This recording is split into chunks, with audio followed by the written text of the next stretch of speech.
ہمارے نبی پاک صلی اللہ تعالی علیہ وسلم کو اللہ نے اختیار دیا، جتنا رہنا چاہتے ہیں رہ لیں، لیکن موت آپ کے لیے ہے، موت سے پاک صرف آپ کا رب ہے، باقی کوئی نہیں۔ 29 صفر 11 ہجری 632 عیسوی آپ کو سر درد عصر کے بعد شروع ہوا۔ آپ ایک جنازے میں تھے جنت البقیع، وہ درد تیز ہو گیا، گھر پہنچتے پہنچتے حضرت عائشہ کی گھر کی باری تھی اور تیز بخار میں تبدیل ہو گئی۔ تو یہ مہینہ 29 کا تھا، 29 دن یہ اور 12 دن اگلے، 13 دن آپ نے بخار اور سر درد میں گزارے، اور اسی بیماری میں جا کے نمازیں پڑھاتے تھے۔ آپ کے جانے میں 5 دن باقی تھے تو آپ کا بخار بہت تیز ہو گیا، تو آپ نے فرمایا کہ مجھے 7 کنوؤں کا پانی لا کر غسل دو۔ تو 7 مشکاں وڈیاں وڈیاں بھر کے لے آندیاں صحابہ نے، الگ الگ کنواں تو حضرت عائشہ کے گھر میں ٹپ نہیں تھا، تو حضرت حفصہ کے گھر سے ٹپ منگوایا گیا۔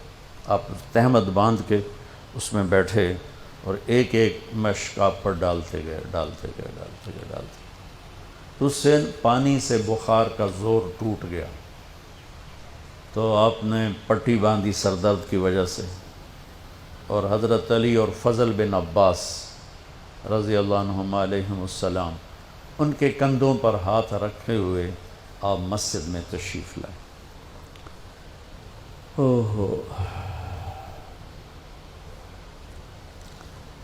اور مسجد بھری ہوئی تھی۔ آپ نے ایک چھوٹا سا بیان دیا، وہ آپ کو سنانا چاہتا ہوں۔ آپ نے فرمایا، لوگوں، میں ایک زمانہ تم میں گزار کے جا رہا ہوں، میں نے کسی کا حق مارا ہو تو مجھ سے لے لو، کسی پہ زیادتی کی ہو تو بدلہ لے لو، کسی کو تھپڑ مارا ہو، سوٹی ماری ہو، بدلہ لے لو، قیامت کے دن میرے اوپر کوئی مقدمہ نہ کر دینا، میں اس دن کی پیشی کو برداشت نہیں کر سکتا۔ جن کے طفیل لوگوں کی پیشیاں معاف ہو جائیں گی، جن کے طفیل حساب شروع ہوگا، جن کی طفیل کروڑوں اربوں گناہ گار ان کو معافی ملے گی، وہ امت کو کیا پیغام دے کے جا رہے ہیں کہ جب میرے ذمے کوئی ہے تو ہون لے لو، اتھے نہ منگیا جائے۔ آپ نے اس کو اتنا دہرایا کہ صحابہ رونے لگے، تو آپ نے اتر کے ظہر کی نماز پڑھائی، پھر ممبر پہ آ گئے، پھر اسی بات کو دہرایا، میں نے کسی کا حق مارا ہو، کسی کو تھپڑ مارا ہو، کسی کو سوٹی ماری ہو، کسی پر زیادتی کی ہو، یہ میری جان بھی حاضر ہے، میرا مال بھی حاضر ہے، یہیں فیصلہ کرو میرے ساتھ، آگے نہ اٹھانا۔ ایک آدمی کھڑے ہو گئے، یا رسول اللہ، آپ نے میرے 3 روپے دینے۔ آپ نے فرمایا، ضرور دینے ہوں گے پر مجھے یاد نہیں، ذرا یاد تو کراؤ۔ کہ یا رسول اللہ، آپ کے پاس سائل آیا تھا تو آپ کبھی سائل کو لوٹاتے نہیں تھے کہ نہیں بھی میرے کو لہین کوئی نہیں، یہاں تک کہتے تھے وہ فلاں دکاندار سے جا کے ادھار لے لے، جب میرے پاس آئیں گے میں تیرا ادھار چکا دوں، خالی نہیں بھیجتے تھے۔ تو کہنے لگے، یا رسول اللہ، سائل آیا تھا، آپ کے پاس تھے نہیں، آپ نے مجھ سے پوچھا تیرے پاس کچھ ہیں؟ تو میرے پاس 3 درہم تھے، تو آپ نے کہا اس کو دے دے، میں تمہیں دے دوں گا۔ تو ہم نے کہا ہاں، یاد آ گیا۔ تو پھر آپ کے گھر میں تو ایک چھٹانک تیل نہیں تھا کہ ڈیوا بال جائے، تو آپ نے فرمایا اپنے چچا زاد فضل بن عباس، فضل تو میرا یہ قرضہ ذمہ لیتا ہے؟ کہا جی لیتا۔ تو ایک عجیب بات بتاؤں، آپ مقروض کا جنازہ نہیں پڑھاتے تھے، جس کے سر پہ قرضہ ہوتا تھا اس کا جنازہ نہیں پڑھاتے تھے، ساری زندگی خود قرضہ لیا، لیکن قرض لینے دینے میں انسان سے جو پھر بے اصولیاں ہوتی ہیں، اس میں جو نفرتیں پیدا ہوتی ہیں۔ اب دیکھتے نہیں ہو یہ فیصل آباد کے بازاروں میں روزانہ تاجر کیسے گریبان پکڑ کے ماں بہن کی گالیاں دے رہے ہوتے۔ میں ان تاجروں سے کہتا ہوں، یا ادھار دینا بند کرو یا گالیاں دینا بند کرو، کیوں کسی کی بیٹی کی عزت کو اچھالتے ہو؟ لاکھ 2 لاکھ کے پیچھے نہ کسی کی ماں چھوڑتے ہو نہ بہن چھوڑتے ہو. بھائی وہ حقوق کا معاملہ بہت سخت. تو میرے نبی جیسی پاک ہستی حقوق کے بارے میں کہہ رہے ہیں بھائی جو کوئی بدلہ لینا جائے اتھے ہی لے لو. تو صحابہ حاضر خدمت ہوئے، یا رسول اللہ لگتا ہے جانے کا وقت قریب ہے. تو آپ رونے لگے. آپ نے کہا میں تمہیں اللہ کے سپرد کرتا ہوں، اللہ تمہارا ساتھی اور حامی اور ناصر ہو. جمعرات کا دن عشاء کی نماز آپ پڑھانے کے لیے اٹھے اور غش آیا اور دوبارہ لیٹ گئے. تو پھر تھوڑی دیر کے بعد آپ کو دوبارہ ہوش آیا تو آپ نے فرمایا عشاء کی نماز ہو گئی ہے؟ کہا جی نہیں، آپ کا انتظار ہے. تو آپ اٹھنے لگے، پھر اٹھ نہیں سکے، پھر لیٹ گئے. پھر تیسری دفعہ آپ اٹھے، عشاء کی نماز ہو گئی. کہا جی آپ کا انتظار ہے. تو آپ پھر اٹھنا چاہا، نہیں اٹھ سکے. تو آپ نے فرمایا ابو بکر سے کہو عشاء کی نماز پڑھائے. تو ابو بکر ذرا پیچھے کھڑے تھے، عمر آگے کھڑے تھے. تو لوگوں نے کہا نماز ہی پڑھاونی، کوئی پڑھا دے. تو انہوں نے عمر کو آگے کر دیا، وہ پہلی صف میں کھڑے تھے. جب حضرت عمر نے اللہ اکبر کی تو آپ نے اندر میں آواز سنی تو زور سے فرمایا کہ عمر کو پیچھے کرو، ابو بکر کو آگے کرو. میرے رب کا فرمان ہے میرے مصلی پر صرف ابو بکر کھڑا ہو سکتا. تو عمر کو پیچھے کیا گیا اور ابو بکر کو آگے کیا گیا. تو جمعرات کی 1 نماز عشاء، اور جمعے کی 5، ہفتے کی 5، اتوار کی 5، 15، فجر کی 1. تو جمعرات اور پیر کی 1 اور یہ 15، 17 نمازیں آپ نے پڑھائیں اللہ کے نبی کی موجودگی میں. تو ہفتے کا دن تھا تو جبریل آئے، یا رسول اللہ مجھے اللہ نے آپ کی خدمت میں بھیجا ہے کہ میں آپ کا حال پوچھ کے ہوں. آپ کا کیا حال؟ تو آپ نے کہا جبریل بڑی تکلیف ہے. اتوار کو پھر اللہ کے نبی کی خدمت میں جبریل ہے، یا رسول اللہ مجھے اللہ نے بھیجا ہے میں پوچھ کے ہوں کہ آپ کا کیا حال ہے. آپ نے کہا جبریل بڑی تکلیف ہے. پیر کے دن، ہفتے کے دن آپ ظہر کی نماز کے لیے حضرت علی اور فضل بن عباس کے کندھوں پہ ہاتھ رکھ کر آپ مسجد میں انٹر ہوئے. ابو بکر نماز پڑھا رہے تھے. تو آپ نے یہاں سے محسوس کیا کہ اللہ کے نبی انٹر ہو رہے ہیں تو وہ پیچھے ہٹنے لگے. تو آپ نے ایسے ہاتھ کا اشارہ کر کے روکا اور ان کی لیفٹ سائڈ بیٹھ کر آپ نے 4 رکعت نماز ظہر یا عصر ادا فرمائی. یہ آپ کی آخری ملاقات تھی اپنی امت کے ساتھ. اس کے بعد آپ اللہ کی خدمت کے پاس حاضر ہو گئے. پیر کی صبح ہو آپ نے تھوڑا سا دروازہ کھول کے امت کو نماز پڑھتے دیکھا.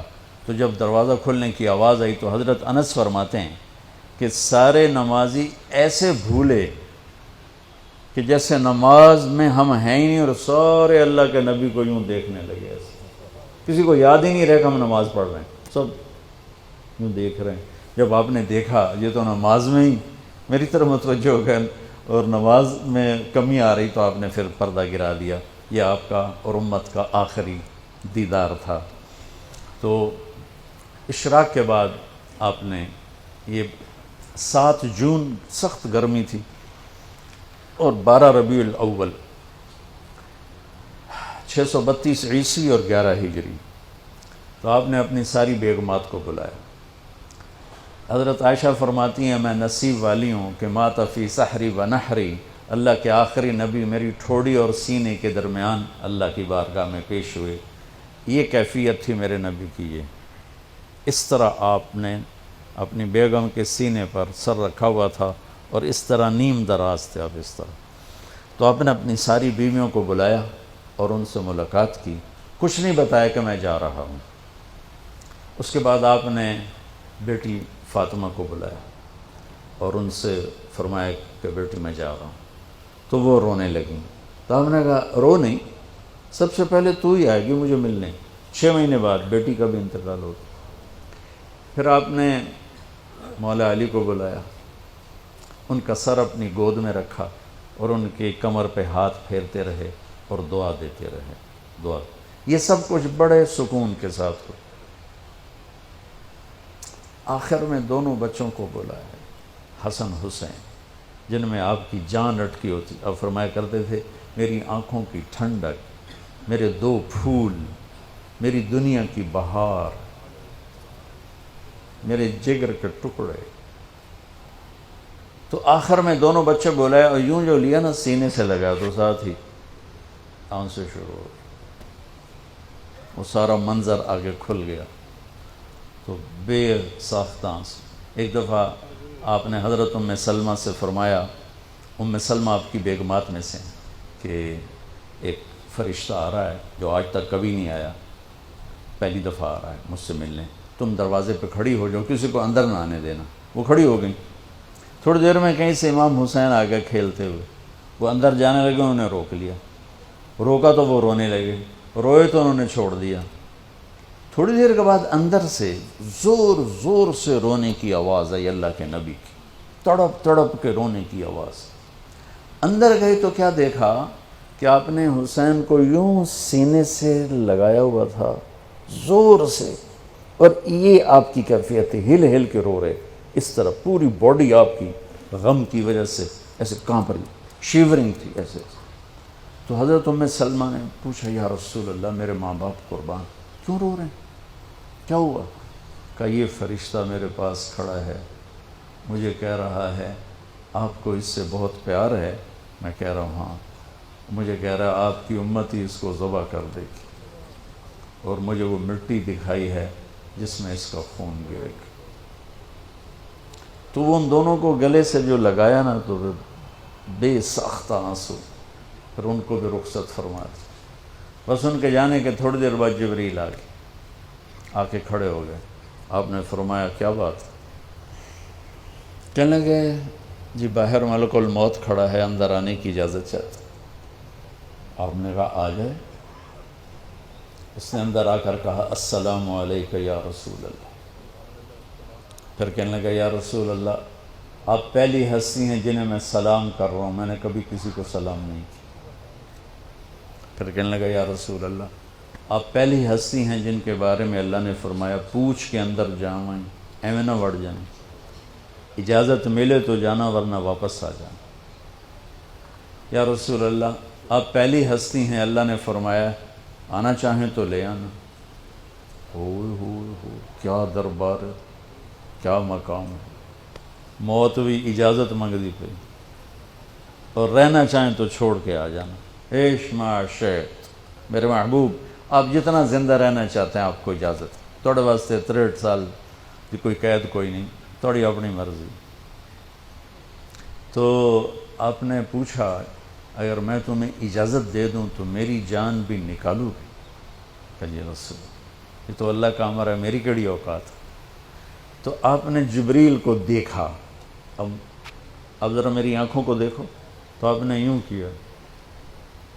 یہ بھی سوال ہوتا کی صلاح ہے، تو بجائے منہ کے آدمی نہیں پوچھتا ہے، یہاں سے سوال کرتا. آنکھیں بھی بہت کچھ کہہ دیتی ہیں، بہت کچھ سنا دیتی ہیں. تو آپ نے یوں کیا.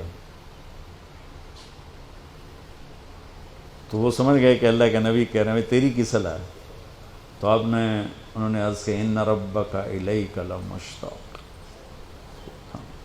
یا رسول اللہ آپ کی ملاقات کے شوق میں بیٹھے، بڑے شوق میں ہیں اللہ آپ کی ملاقات. بھائیو مانگا کرو یا اللہ وہ موت دے کہ تو ہماری ملاقات کے شوق میں ہو، ہمیں مردود نہ کر دے بلکہ ہمارے لیے اپنی رضا کے دروازے کھول دے. اب سنو ایک بات. آپ نے فرمایا جبریل واپس جاؤ، اللہ سے پوچھ کے آؤ میرے بعد میری امت کے ساتھ کیا کر. حسن حسین کو دیکھ لیا ہے کیا ہونے والا ہے، ان کے لیے کچھ بھی نہیں مانگا، ان کو قربانی بنا دیا، اپنی اولاد کو قربانی بنا دیا، ان کو ذبح ہونے کے لیے چھوڑ دیا.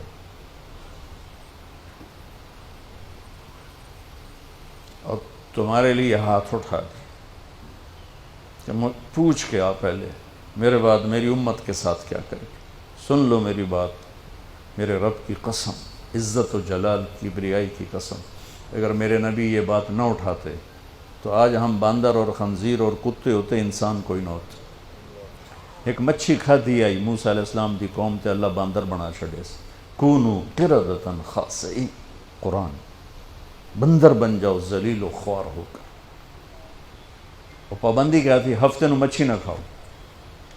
سود کے کاروبار کرنا، سودی قرضے دینا، ماں باپ کی نافرمانی کرنا، شراب کے اڈے چلانا، زنا کے اڈے چلانا، جھوٹے مقدمے کرانا، جھوٹی گواہیاں دینا، ناجائز قتل کرنا، یہ وہ گناہ ہیں کہ ہم کب کے کتے بلے بن چکے ہوتے. یہ تو اس کملی والے کو دعا دو جو اولاد کو چھوڑ دیا تقدیر پر اور تمہارے لیے جولی پھیلا دی. کیا کرو گے میری امت کے ساتھ؟ جبریل واپس آئے، پیغام لائے، یا رسول اللہ، اللہ فرما رہے ہیں ہم آپ کی امت کو تنہا نہیں چھوڑیں گے. آپ نے کہا الآن قرۃ عین، واہ یا رسول اللہ، قربان جائے. آپ نے کہا اب میری آنکھیں ٹھنڈی ہیں. اللہم الرفیق الاعلی، یا اللہ ہوں بلا ہم آمن تیار. وہ جو چند لمحے تھے اس میں پھر آپ نے امت کو وصیت فرمائی، الصلاۃ، میری امت نماز نہ چھوڑنا. 90% لوگ نماز چھوڑ گئے. وما ملکت ایمانکم، اپنے نوکر، ملازم، غریب، ان پہ ترس کھانا، فرعون نہ بننا. حقوق اللہ، حقوق العباد. حقوق اللہ میں نماز سب سے اعلیٰ، حقوق العباد میں غریب سب سے اعلیٰ. تو ان کو سمیٹ کر پورا دین بتا دیا. الصلاۃ، میری امت نماز نہ چھوڑنی. وما ملکت ایمانکم، اپنے نوکر چاکر، نوکرانیاں، غریب لوگ، ان پہ رحم کرنا. انہی دو باتوں کو آپ دہرا رہے تھے. پھر آواز کمزور ہوئی تو کہا الصلاۃ، الصلاۃ، الصلاۃ، نماز، نماز. پھر آخری لفظ سے اللہم الرفیق الاعلی، مولا تیرا ساتھ چاہتا. اور اللہ کا امر پورا ہو گیا.